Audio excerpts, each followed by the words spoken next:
Hello everybody, welcome back to HardReset.Info channel. In today's video, I'll show you how to fix fast charging not working on your Pixel 10a.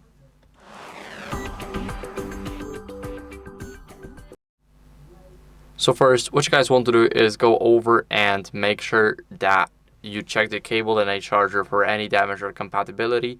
This is very important because if you check those and some of them is damaged, then that's why your fast charging was not working at all. What you guys want to do next is make sure that you clean the charging port with a non-metallic tool. So of course we got it right at the bottom. This is a normal spot for the charger. And now what we're going to do is we're going to go over and test another fast charger or change an outlet. So for example, I got one charger right here and I got the second charger right here. So as you guys can see, we got two different chargers, and we can easily test which one is working and which one isn't. Now, what we can do as a last resort, of course, is update our software.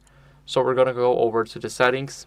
Now in those settings, go to System and click Software Updates. As you guys can see, my device is up to date, but if yours isn't, then I recommend you updating it. It's very important to keep up with the latest version of the software. So that's it for the video. I hope it was helpful. If it was, then leave a like, subscription, and a comment. And I'll see you in the next one. Bye.